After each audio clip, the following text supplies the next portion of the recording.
Assalamualaikum warahmatullahi wabarakatuh. Perkenalkan, nama saya Regina Devitri dengan NIM 21042340. Nah, di sini saya akan mempresentasikan materi mata kuliah Manajemen Risiko dan Kebencanaan dengan pertemuan 3, yaitu Manajemen Kebencanaan dalam Perspektif Administrasi Publik. Oke, yang pertama itu adalah manajemen bencana dalam perspektif administrasi publik. Nah, bencana bukan hanya persoalan fisik, tetapi juga melibatkan isu-isu administrasi publik dan kebijakan publik. Hal ini meliputi pertanyaan tentang identitas korban, alokasi anggaran, tanggung jawab penanganan bencana, mekanisme organisasi penanggulangan, serta pelaksanaan monitoring kegiatan terkait. Nah, bencana dapat menciptakan kondisi kritis bagi pemerintah daerah karena ketidakpastian yang dihadapi. Nah, upaya untuk pengurangan risiko bencana merupakan sangat penting dalam konteks penyelenggaraan pemerintahan daerah. Nah, sesuai dengan amanat Konstitusi Indonesia yang menuntut perlindungan masyarakat dari ancaman bencana, kapabilitas pemerintah daerah dalam menghadapi bencana sangat diperlukan dengan mengacu pada kemampuan organisasi dalam melakukan tugas-tugas koordinatif untuk mencapai tujuan tertentu. Peran negara dalam melindungi masyarakat dari risiko kebencanaan tergambar dalam peran negara dalam melindungi masyarakat dari risiko bencana. Nah, penanganan bencana memerlukan peran aktif dalam terkoordinasi dari semua pihak, terutama pemerintahan daerah. Upaya nyata dalam meningkatkan kapabilitas kelembagaan pemerintahan dalam menghadapi bencana mulai dari peningkatan pengetahuan dan keterampilan hingga peningkatan koordinasi antar instansi terkait. Hanya dengan kapabilitas yang memadai, pemerintahan daerah dapat lebih efektif dalam melindungi masyarakat dan mengurangi risiko bencana. Nah, yang kedua, permasalahan pemerintahan daerah dalam pelaksanaan manajemen kebencanaan. Nah, untuk pemerintahan daerah sering menghadapi sejumlah permasalahan dalam pelaksanaan manajemen kebencanaan.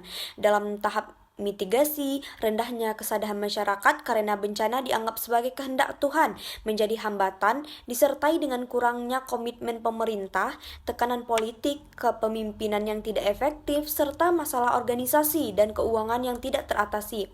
Nah, kesiapsiagaan terhambat oleh sistem peringatan dini yang tidak memadai serta keterbatasan keuangan.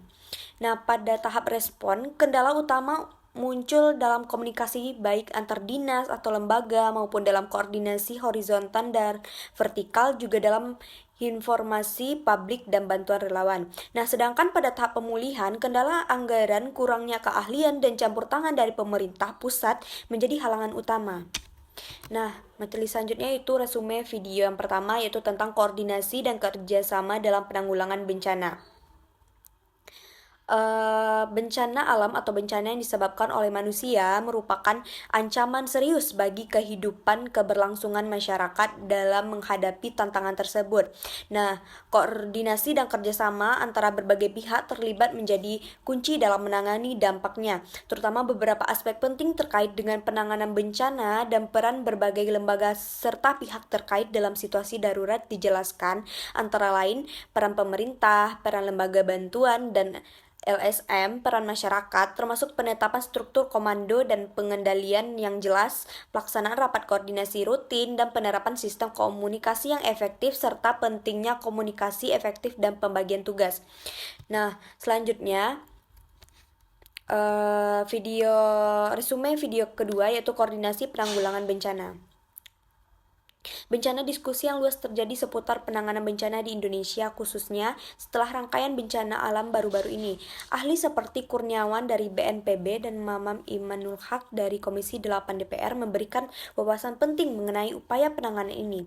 Meskipun tantangan seperti keserakahan elit menjadi hambatan yang sulit diatasi, upaya terus dilakukan untuk melawan faktor-faktor tersebut.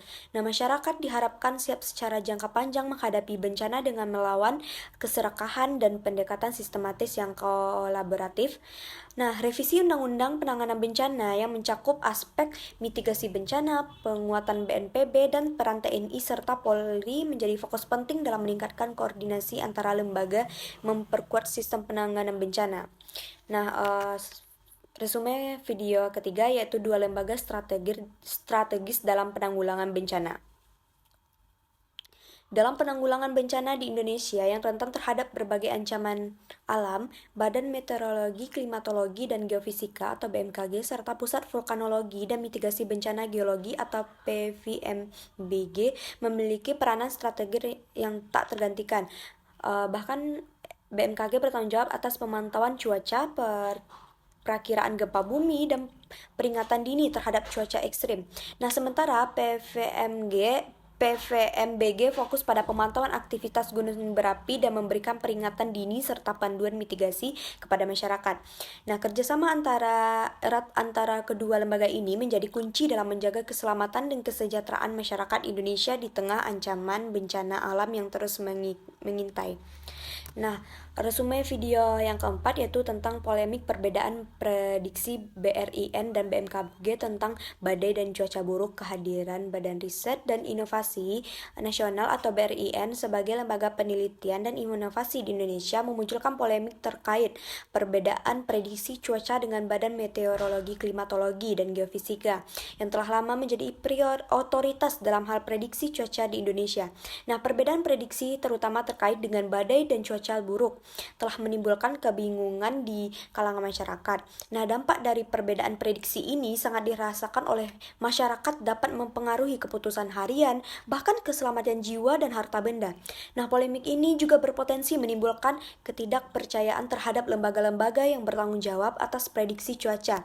Nah, konsistensi dan akuransi dalam prediksi cuaca menjadi sangat diharapkan untuk menjamin keselamatan masyarakat.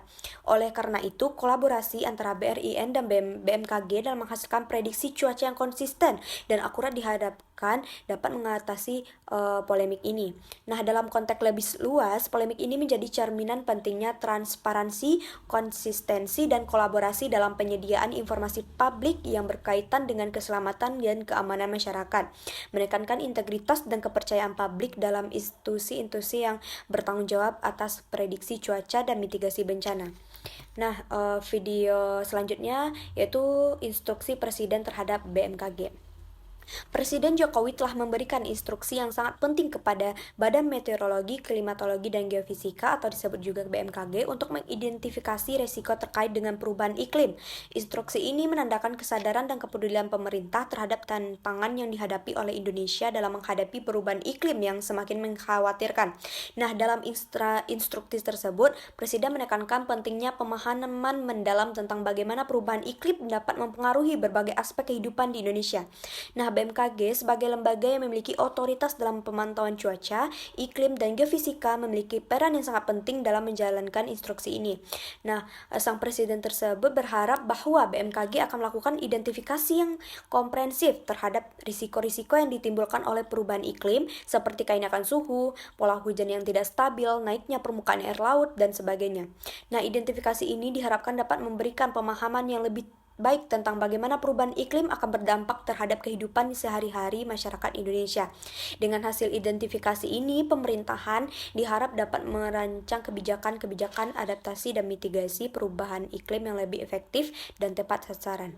Nah, langkah-langkah adaptasi ini meliputi peningkatan infrastruktur yang tahan terhadap dampak perubahan iklim, pengelolaan sumber daya alam yang berkelanjutan, serta upaya-upaya penguatan kapasitas masyarakat dalam menghadapi perubahan iklim. Sementara itu, langkah-langkah mitigasi akan fokus pada upaya untuk mengurangi emisi gas rumah kaca dan menjaga keseimbangan lingkungan hidup. Nah, sekian materi presentasi dari saya. Kurang lebihnya saya mohon maaf. Wassalamualaikum warahmatullahi wabarakatuh. Bye.